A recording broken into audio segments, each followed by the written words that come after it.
నమస్కారం, welcome to Suman TV. నేను గీతాంజలి. ప్రస్తుతం మనతో పాటు ఉన్న అతిథి చాలా స్పెషల్ పర్సన్ అండి, ది మదన్ గుప్తా. ఈ పేరు చెప్పగానే చాలా మందికి అర్థమైపోయి ఉంటుంది. వారు వృత్తిరీత్యా ఒక డాక్యుమెంటరీ డైరెక్టర్. కానీ వారు చేసేటువంటి పరిశోధనలు మనలాంటి వాళ్ళకి ఒక మార్గదర్శకాలుగా అయిపోయాయి. ఎందుకు అనంటే వారు చెప్పే ప్రతి అంశం కూడా ఇలా ఉంటుందా, మన పురాణాలు కానీ ఇతిహాసాల గురించి కావచ్చు, అలాగే మన చరిత్ర గురించి చాలా అంటే అందరికీ అర్థమయ్యే రీతిలో వారు వివరిస్తూ వస్తున్నారు. మనందరికీ కూడా ఇలా జరిగిందని మనమే ఆశ్చర్యపోయేటువంటి అలాంటి అనుభూతులకి మనం లోనవుతాము. ఇవాల్టి అంశాలు ఏంటంటే చాలా ముఖ్యమైన విషయాలు మాట్లాడబోతున్నాం. ఇవన్నీ కూడా వారి మాటల్లో ఇవాల్టి డిస్కషన్లో మీరు చూడబోతున్నారు. ఇక ఆలస్యం చేయకుండా ఇంటర్వ్యూ ప్రారంభిద్దాం. మదన్ గుప్తా గారు నమస్కారం సార్. నమస్తే అమ్మా. ఎలా ఉన్నారు? బాగున్నావు అమ్మా. శివాజీ మహారాజ్ సార్, వారి గురించి చెప్పగానే ఎంతమంది ఇంకా రోమాలు నెక్కబడుస్తాయి అంటారు కదా, ఆ లిస్టులో నేను కూడా ఉన్నాను. వారి గురించి విన్నప్పుడు కానీ వారు యుద్ధం చేసినప్పుడు స్ట్రాటజీస్ ఏవైతే ఉంటాయో అవి కానీ, ఒక రాజుగా ఆయన జర్నీ కావచ్చు, ఇవన్నీ కూడా ఎంతో మందికి ఆదర్శవంతమైనవే. అదే ఒక మాట చెప్తారు, ఒక క్వశ్చన్ గానే అడుగుతున్నాను మిమ్మల్ని. ఇది కొంతమంది అడిగినటువంటి ప్రశ్న.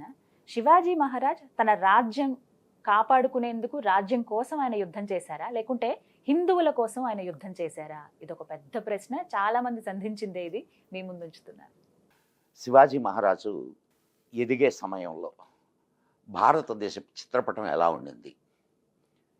భయంకరమైనటువంటి పరిస్థితుల్ని ఎదుర్కొంటూ ఉన్నది. ఇక్కడ హిందువుల మాన ప్రాణాలకి రక్షణ లేదు.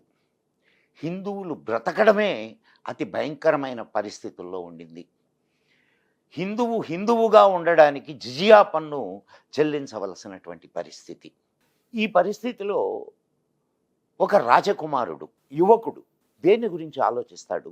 సామాన్య యువకులైతే తాము బ్రతకడానికి ఆలోచిస్తారు. కానీ నిలువెల్లా దేశభక్తిని, నిలువెల్లా ధర్మ నిరతను నింపుకున్నటువంటి శివాజీ ఎలా ఆలోచిస్తాడు? తన ధర్మాన్ని, తన జాతిని నిలబెట్టుకోవడానికి ఆలోచిస్తాడు. ఆయన ఏర్పాటు చేసినటువంటి సామ్రాజ్యం పేరు హైందవీ సామ్రాజ్యం. హైందవీ రాజ్య స్థాపన ఆయన ముఖ్య లక్ష్యం. ఆయన తన హిందూ రాజులతో పోరాడాడు, ముస్లిం రాజులతో పోరాడాడు. రాజ్య విస్తరణ చేయడానికి ఖచ్చితంగా ప్రయత్నం చేశాడు. కానీ ఆ రాజ్యం దేనికోసం? రాజ్యం ధర్మం కోసం. ఒక్కటే గుర్తుపెట్టుకోండి, శివాజీ చరిత్ర నేటి మనకు కూడా చెప్తున్నటువంటి అనేక పాఠాలు ఉన్నాయి. నాడు శివాజీ రాజ్య స్థాపన చేసి ధర్మాన్ని రక్షించడానికి ప్రయత్నం చేస్తే, నేడు రాజ్య స్థాపన ధర్మాన్ని రక్షించడానికి నేడు ప్రజలకు ఉన్నటువంటి ఏకైక ఆయుధం తమ ఓటు. ధర్మాన్ని పాటించే వారికి, ధర్మాన్ని రక్షించాలనుకునే వారికి మీరు ఓటు వేసి రాజ్యాధికారాన్ని ధర్మం వైపు ఉండే వాళ్లకు ఇవ్వగలిగితే ధర్మం రక్షించబడుతుంది. నాడు శివాజీ ఇచ్చినటువంటి మహోన్నత సందేశం తను చేసినటువంటి యుద్ధాల ద్వారా అయితే ఏమి, తను చేసినటువంటి అనేక ప్రణాళికల ద్వారా అయితే ఏమి, తను ఏర్పరిచిన రక్షణ వ్యవస్థ ద్వారా అయితే ఏమి, భారతదేశానికి ఇచ్చినటువంటి సందేశం ఒక్కటే, ధర్మరక్షణ. ఆయన తల్లి జిజియాబాయి చిన్నప్పటి నుంచి ధర్మరక్షణ కోసమే ఆయన్ని ఉద్యుక్తుణ్ణి చేసింది. ఆయన గురువులు అందరూ కూడా ఆయనని ధర్మరక్షణ వైపే నడిపించారు తప్ప రాజ్య విస్తరణ వైపు ఎవ్వరూ నడిపించలేదు. ఈ విషయాన్ని మనం ఖచ్చితంగా గుర్తుపెట్టుకోవాలి. ఆయన రాజ్య విస్తరణ చేస్తే, రాజ్య విస్తరణ కోసమే ఆయన పాటుపడి ఉంటే, ఆ రాజ్యానికి హైందవీ స్వరాజ్యం అని పేరు పెట్టాల్సిన అవసరం లేదు. హైందవీ స్వరాజ్యాన్ని ఆయన స్థాపించడానికి యుద్ధం చేశాడు తప్ప, ధర్మ రక్షణకు యుద్ధం చేశాడు తప్ప, రాజ్య విస్తరణ కోసం ఆయన యుద్ధాలు చెయ్యలేదు.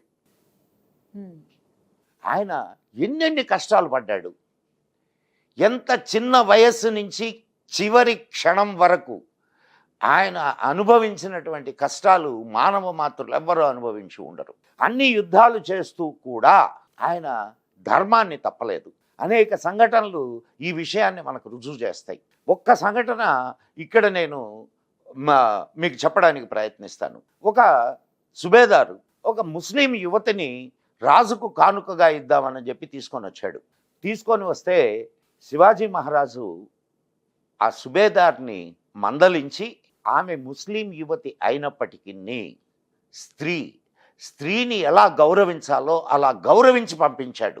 ఇది మరి ధర్మ రక్షణలో, ధర్మ నిరతిలో, ధర్మాన్ని పాటించడంలో శివాజీ మహారాజు యొక్క చిత్తశుద్ధి కనిపించడం లేదా మనకి? ఆమెని బట్టలు పెట్టి ఆమెని సగౌరవంగా ఇంటికి సాగనంపాడు. ఒక చెల్లెల్ని అత్తగారింటికి ఎట్లయితే పంపిస్తామో అట్లా పంపించాడు. మరి దీన్ని ఏమనాలి?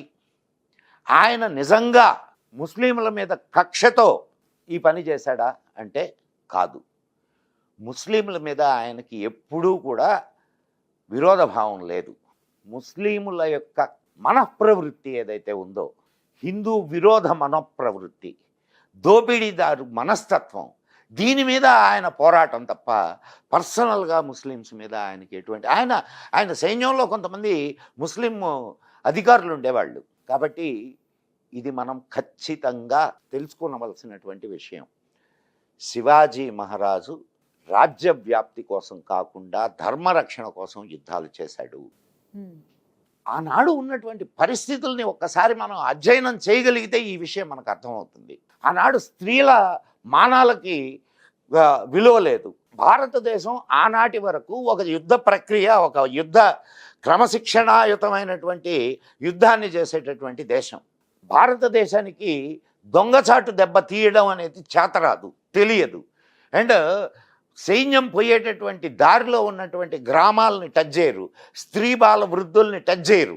అండ్ సూర్యోదయం నుంచి సూర్యాస్తమయం వరకు మాత్రమే యుద్ధం జరిగేది, మధ్యలో యుద్ధ విరామ సమయం ఉండేది. ఇటువంటి నీతి నియమాలు ఏమీ లేని ఒక దారి దోపిడీ మోకలతో శివాజీ యుద్ధం చేశాడు. కానీ శివాజీ చేసిన యుద్ధం కూడా అంటే సత్యం సత్యేన సమాచరేత్, అంటే ముళ్ళును ముళ్ళుతోనే తీయాలి. అలాంటి దుర్మార్గపు యుద్ధం చేసేటటువంటి వాళ్ళతోటి అలాగ దుర్మార్గంగానే యుద్ధం చేయాలి. అందుకే శివాజీ అనేక రకాల యుద్ధ ప్రక్రియల్ని తన సైన్యంలో ఏర్పాటు చేశాడు. దాక్కుని యుద్ధం చేయడం అండ్ దారి కాచి యుద్ధం చేయడం, గెరిల్లా యుద్ధ నీతులు అంటారు. గెరిల్లా యుద్ధ నీతుల్ని ఆయన పాటించాడు. ఎదురుగ్గా వచ్చి పోరాడేవాడికి ఎదురుగ్గానే పోరాడాలి, కానీ దొంగ దెబ్బ తీసేటటువంటి వాళ్ళని దొంగ దెబ్బతోనే పరిమార్చాలి అనేది శివాజీ నీతి. శివాజీ యొక్క పరిపాలనను కానీ మనం జాగ్రత్తగా గమనిస్తే నేటి పరిపాలకులకు అది ఒక గొప్ప ఉదాహరణ. ధర్మాన్ని నిర్వర్తించడానికి శివాజీ ఎంత కంకణబద్ధుడో, ధర్మాన్ని కాపాడడానికి యుద్ధం చేయడానికి కూడా అంత కంకణబద్ధుడే. కాబట్టి ఆ ఆలోచనే శివాజీ మహారాజు రాజ్య విస్తరణకు ప్రయత్నం చేశాడనేటటువంటి ఆలోచనే అవసరం లేదు. ఇదే కాదు, తర్వాత ఆయన పేష్వాలు అంటే ఆయన సైనికాధికారులు, ఆయన మంత్రులు, వీళ్ళందరూ కూడా ఔరంగజేబ్కి లేఖలు రాశారు. అయ్యా, మా పవిత్ర ప్రదేశాలని మాకు అప్పచెప్పండి అని. రాక్షసుల ముందు ఈ లేఖలు, ఇటువంటి అభ్యర్థనలు పనికి వస్తాయా? శివాజీ తర్వాత 2 తరాల వాళ్ళు, మధుర, కాశీ పుణ్యక్షేత్రాలు ఏవైతే ఉన్నాయో, ముస్లింల దండయాత్రలో ధ్వంసమైనటువంటి ఆలయాలు ఏవైతే ఉన్నాయో వాటిని పునర్నిర్మించడానికి వాళ్ళ పర్మిషన్ అడిగితే పర్మిషన్ కూడా ఇవ్వని రాక్షసులు వాళ్ళు. కాబట్టి మిత్రులారా, ఖచ్చితంగా శివాజీ మహారాజు యుద్ధం చేసింది రాజ్యం కోసం కాదు, రాజ్య విస్తరణ కాంక్ష ఆయనకు లేదు, ధర్మాన్ని రక్షించే కాంక్ష మాత్రమే శివాజీ మహారాజుకున్నదనేది ఈ విషయాలన్నింటినీ చూసిన తర్వాత మీ అందరికీ అర్థమైంది అనుకుంటాను.